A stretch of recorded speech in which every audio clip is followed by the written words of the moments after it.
Okay. But who has section? That'll be me. I did research on the e-commerce industry and the rising price pressures. So I know that Dive Outdoors needs to abide by the MSRPs and doesn't really have a lot of flexibility with choosing their own prices set, and even if you put it online, you have to match what Scuba Right. Pro sells. So my solution for this is to compete on value rather than price. So offering service bundles with equipment purchases, such as like free setup, inspections, priority repairs, discounted maintenance. This will encourage customers to buy locally and highlight the expertise of the shop and why the brick and mortar store is important and kind of differentiates yourself from the e-commerce industry because it's harder to move there since Amazon already brought Scuba Pro for a lower price and they can set their own prices, and that's kind of a harder one to get into just because if you're abided by these contracts. And yeah, so moving to a service rather than competing on these prices encourages to build customer loyalty and increases long-term revenue by offering benefits that online retailers like Amazon can't provide. So customers who purchase equipment from Amazon, and I know this was another issue that some people buy off different sites and they come in and try to get repairs from Dive Outdoors. So instead of Right. turning them away, I recommend to just charge them at a higher price, not those discounted prices, because they got it from somewhere else, so like a foreign equipment that you're coming in, and just having those two lines of profit. Um, Moving on from that, so charging them at a regular service rate.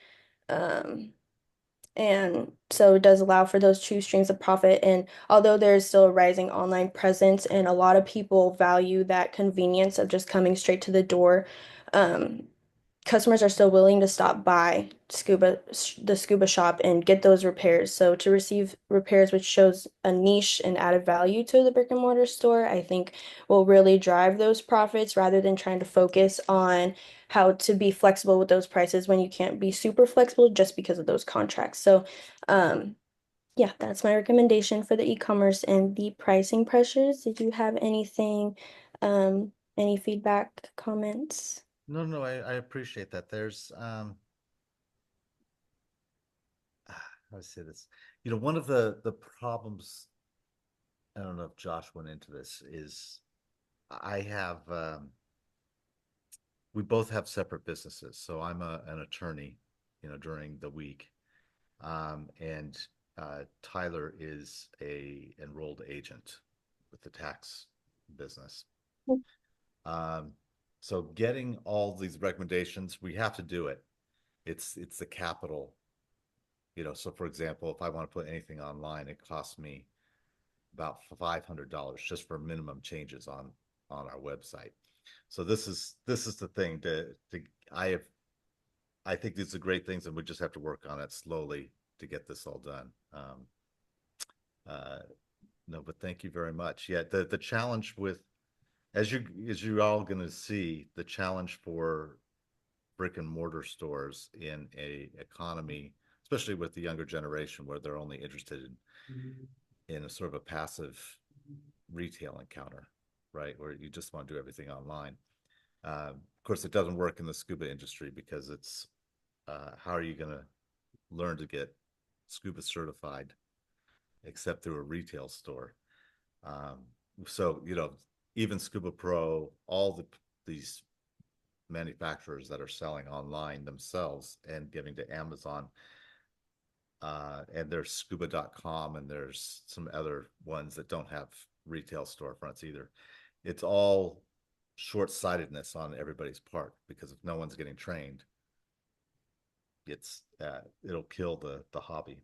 So, but thank you very much. I think bundling is a great idea, um, and certainly charging more to those who buy all these products online. And it's not just Scuba Scuba Pro. We have Aventon, which competes with us, even though they want a presence in the retail stores, and those margins are low.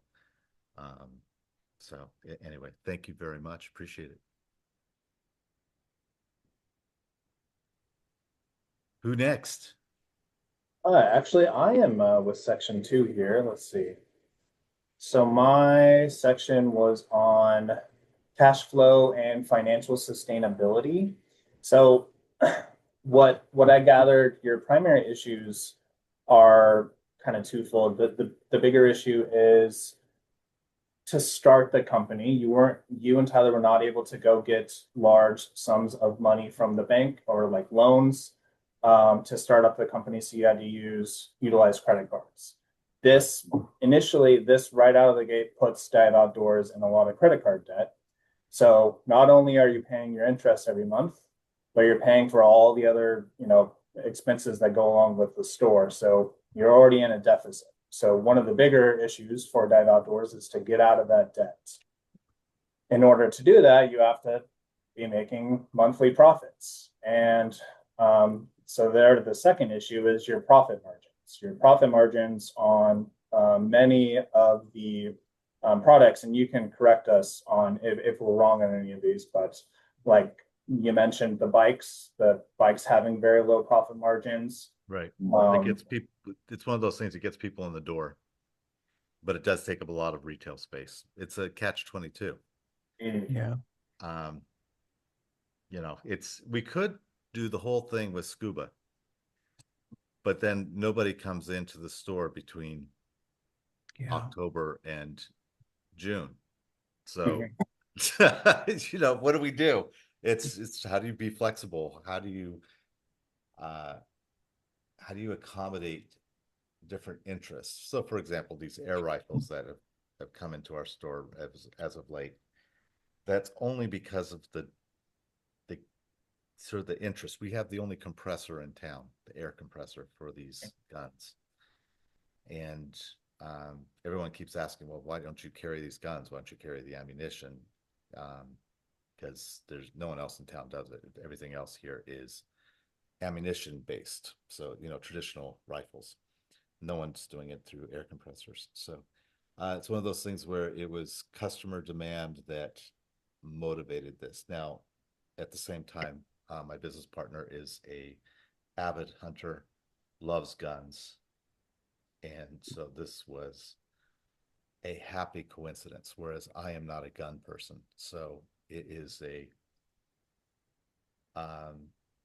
I think I look upon this more objectively. He sees it as everybody loves to go into business doing their passion for whatever their hobby is, and if you can make their hobby into a business, that's the best of both worlds. And um, and bring happiness to others. Is if you have a retail store, um, as you mentioned in your report, you're not going to do well if you're not providing that value, that service, that customer service distinction that you're not going to get online. Um, and if for like Tyler, he has this passion for hunting, and it comes through in our e-bikes. We've got this line of Baku that is really just for hunting bikes, and he loves it, and he can give this passion and impart it upon the customers that come in the door. And so that's a great thing. If we can keep doing that, he has very Tyler does not sit still. He will always come up with new ideas. That is one of the great things for sort of our business relationship. There's certainly problems, and you'll discover this yourselves as you guys go into business when you're older. There's never going to be a perfect business relationship ever, and there's going to be struggles. There's going to be conflict, and certainly differences of opinion, and it's the same case with the two of us. Um, it's having the patience when you do this, having the patience with the other partner to see ideas through, not just subject to it on the get go. Being kind is another thing that you have to do. Being patient with yourself and realizing that there's never going to, sort of like in a marriage, there's always going to be compromises. That you're never going to get your way. So like with this gun thing, I've reached the result that this is not a bad thing, even though I philosophically am not really into guns. But if it helps people in Reading or in Northern California find a retail store that they love, that they can come to, that they can talk to about guns, great. I'm there to support it. It's not necessarily my thing, but it's a business decision. It's not a emotional hobby decision. So, um, Well, that is a great piece of wisdom, Scott. Communicating with your business partner and having patience and understanding and willing to compromise. That's definitely some good wisdom there. Um, the recommendation I had for this part, and so with marketing, one of our first classes, actually our first class in this course or for this program was a marketing class, and we learned about the STP uh, format for kind of guiding your business and guiding the decisions you make within your business. It's right. segmentation, targeting, and positioning. And so with that, essentially you want to decide on what part of the population you want to target. You first want to decide what is your brand? Who are you? What is your store trying to be? Are you trying to be an all around outdoors, adventure store, or are you trying to be a summer outdoor store with certain elements like the rifles and the bikes? You have to come to that decision first, and then you can decide on your target that your target consumer that you're trying to go after. And so my recommendation for this piece was just to have a discussion with Tyler and have a little bit more clarity. What are you guys trying to be, and who are you trying to target for your audience? Right. When we purchased the business, it was a gold mining store and a paint store and a scuba store. And Tyler and I and Josh here had scuba dive together in Belize. Um, we we were friends for a few years just diving together. So that was what our focus was. We dropped the art supplies, the paint, and the gold mining from the business, and we thought that would suffice. And we discovered quickly that um, our objective wasn't necessarily what the market was going to allow us to be. That there was a demand for other things that I feel like we've been driven into this role as an outdoor store more by the customers than by our decisions. Because I think we would have been I think everybody's content with buying a business that's already pre-made, which this is. This has been around since 1952. That would be good enough, but it's not good enough, and people want more. So we've sort of made that decision through chance and circumstance, sort of like with all decisions that we come across in our life.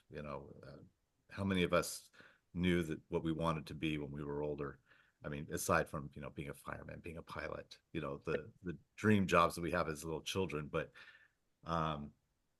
no one. I didn't know I wanted to be an attorney. This came through circumstances. Did I know that I was going to work in Thailand? No, it was circumstance. It was just who you meet. The same sort of thing with like this business. Tyler happened to go into the dive shop one day and he discussed with Rich, that he was selling his landscape business, and the next thing, they knew Rich was talking about wanting to sell the business, and Tyler said, "Oh, I love scuba diving. This could be a good foray, and let's talk to Scott because he likes scuba diving too." And this was never my idea of retirement. Was my 401k, not this. So, so Yes.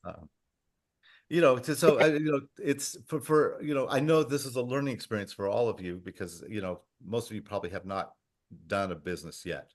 You're learning how to manage it, how to part of the MBA program is, learning how to, being a management consultant, sort of what you guys are doing here in this role, but also if you should run a business yourselves in the future, what are the pitfalls in this ever-changing landscape? It's not static right now. It's very much very dynamic. Different demographics too. Scuba diving is very dependent upon the 55 and older age bracket, and that corresponds with a program that was on TV on ABC when we only had 3 channels when we were kids, called The Undersea World of Jacques Cousteau. And all of us that were kids watched it, and all of us thought we were going to be marine biologists, and we all have this dream of scuba diving. And that's why it's in our age bracket. It's also a very expensive sport, and who can afford to do this? But people who are, the kids are gone, college is done, it's time to have fun yourselves. So this is what's happening there. In regards to the other sports, like e-biking, that can be done with any age group. So that's trying to draw people that are younger into the store. Same thing with air rifles. That's going to be a lot younger as well. Yes. And I commend you for all that diversification you have done, which kind of enters right into my topic. So, and and in the interest of time, we don't want to take up too much of your time. So we want to limit this to 30 minutes. So I'll just go ahead, and so will my team members, and get some feedback towards the end. To make sure that we're also giving you the right amount of time for yourself. We don't want to take up too much of your day. We know you're busy. Talking about diversification. So again, congratulations on diversifying your scuba shop. You have so many classes, so much education, so many different kind of rentals, and it goes beyond the scuba. Also the travel. I checked out the website. It's very interesting. All these trips you have planned, and really engaging to the consumer. So kudos on that. But again, all of these different diversifications, they all tie to the seasonality. So even though there's a lot of things that you are putting out there in the market, they all tie to the same season. So, part of that recommendation is to kind of get it to spread out through the other seasons when it's not peak sales.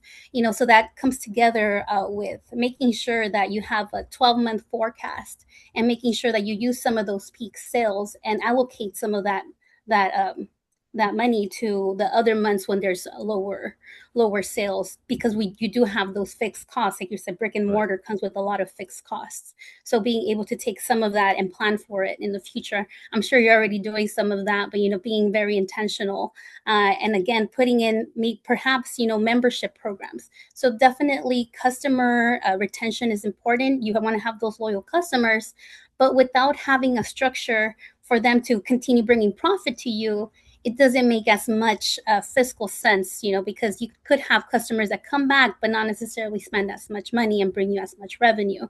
So having some membership programs, perhaps, I saw there's different levels to your classes that you have, so kind of making like a membership that will excel them through different levels of your courses. So educational memberships, or having memberships that give people access to those trips early, giving some exposure and some feeling of very special people and customers, so that they have that continued payment to you that could also apply towards the off season, like for the rentals, having a membership rental program where they could be using that equipment throughout the year, not necessarily just peak season. So you have some secured revenue coming in throughout those months.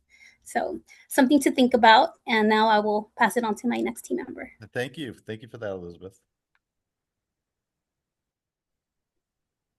So for me, one of the areas I focus on was the strategic investment and resource allocations. During your interview, you mentioned that the company purchased the 125,000 sports boat to expand into guided lake tours. At that time, the investment made sense because it diversified your revenue streams and created another way to attract more customers. However, you also shared that both you and Tyler have become less interested in operating the tours, so the boat may no longer align with where the business is headed to.